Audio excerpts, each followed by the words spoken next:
بسم اللہ الرحمن الرحیم۔ السلام علیکم۔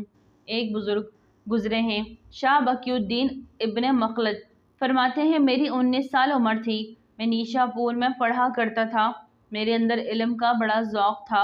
ایک استاد کے پاس جب میں پڑھنے گیا تو میرے استاد مجھے فرمانے لگے کہ بیٹے، تیرا ظرف بڑا ہے اور میرا علم چھوٹا ہے، تو کسی بڑے عالم کے پاس جاؤ۔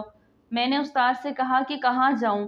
کہنے لگے، اگر ہو سکے تو بغداد شریف چلا جا، امام احمد بن حنبل کی بارگاہ میں چلے جاؤ، وہ حدیث کے حافظ ہیں۔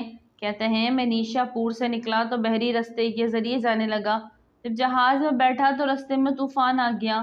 طوفان اس تیزی کے ساتھ آیا اور اتنے دن جاری رہا کہ ہمارے جہاز کی سمت ہی بدل گئی، گویا جانا ادھر تھا تو جہاز کا منہ ادھر ہو گیا۔ فرماتے ہیں کہ جا کے کسی کنارے ہم اترے، وہاں پتہ چلا کہ جس جزیرے پر ہم اترے ہیں، یہاں سے اگر پیدل جائیں گے تو 1.25 مہینے میں بغداد پہنچیں گے۔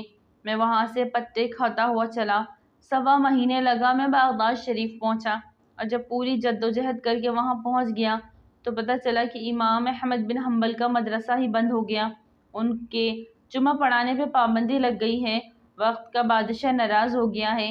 میں امام صاحب کو تلاش کرنے لگا تو مجھے پتہ چلا کہ امام صاحب کو نظر بند کر دیا ہے۔ میں نے وہاں پہنچ کر لوگوں سے کہا، تم قریب نہ جانا، بس مجھے بتا دینا کہ امام صاحب کا گھر کہاں پر ہے۔ تو ایک شخص نے مجھے کہا کہ میں انگلی کے اشارہ نہیں کروں گا، آنکھ کے اشارہ کروں گا، کیونکہ حالات بڑے خراب ہیں۔ کہتے ہیں، اس نے آنکھ کے اشارے سے بتایا کہ وہ سامنے گھر امام صاحب کا ہے۔ میں واپس آ گیا، ساری رات سوچتا رہا کہ امام صاحب کے گھر کیسے جانا ہے۔ پھر مجھے ایک تجویز سمجھ آئی۔ صبح جب میں اٹھا تو میں نے سر سے پگڑی اتاری، اپنے بالوں میں ہاتھ ڈال کے بال بکھیر دیے، پھر میں نے اپنی قمیص کو تھوڑا سا ایک جگہ سے پھاڑا، تھوڑا سا دوسری جگہ سے، ٹخنوں کے قریب پھاڑا، اور تھوڑی سی تہمت کو بھی پھاڑا۔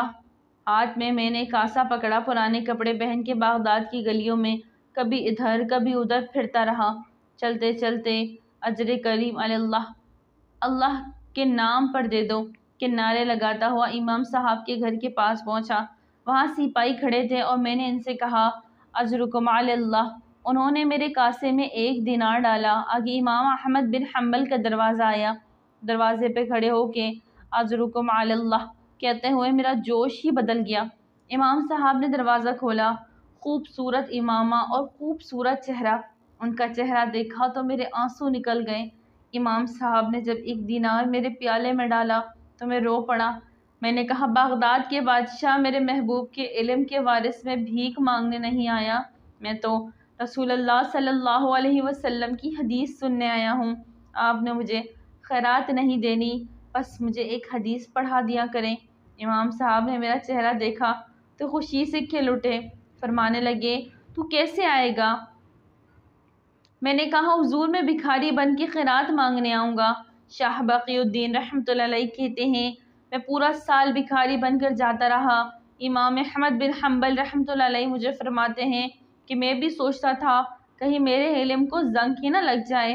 دیکھو، اللہ نے فضل کیا اور مجھے ایک طالب علم عطا فرما دیا۔ میں پورا سال جب ان کے دروازے پہ جاتا تو ایک ایک ڈھیلا بھی ڈال دیتا اور مصطفیٰ صلی اللہ علیہ وسلم کی ایک حدیث بھی سنا دیتا۔ ہمارے پڑھنے کا انداز یہ تھا کہ استاد پہلے عمامہ باندھتے تھے، جبہ پہنتے، اور اس قید اور نظر بندی کے عالم میں جب وہ نبی پاک صلی اللہ علیہ وسلم کی حدیث سناتے تو ان کی آنکھیں آنسوؤں سے بھر جاتی، اور روتے ہوئے تڑپتے ہوئے حدیث سناتے، اور میں بھی اسی درد سے وہ بات وصول کرتا۔ سال گزر گیا، حکمران مر گیا، نیا بادشاہ آیا، اس نے خود امام احمد بن حنبل رحمۃ اللہ علیہ کو بڑا مدرسہ بنا کے دیا۔ اس نے بڑے جامع مسجد میں امام صاحب کے خطبہ جمعے کا بندوبست کیا۔ ہزاروں طالب علم کئی ملکوں سے امام صاحب کے دروازے پر آ کے بیٹھنے لگے۔ جب میں پہنچا تو امام صاحب فرمانے لگے، تو ذرا آگے آ جا۔ میں آگے آیا تو فرمانے لگے، تمہیں بھی دیتا ہوں، تمہیں بھی پڑھاؤں گا، مرتے دم تک پڑھاؤں گا۔ پر جو میرے اندر فیض کی خیرات تھی نہ، وہ ساری اس نے حاصل کر لی۔ سبحان اللہ۔ ویڈیو اچھی لگے تو لائک کریں، چینل کو سبسکرائب کریں اور دعاؤں میں یاد رکھیں۔ السلام علیکم۔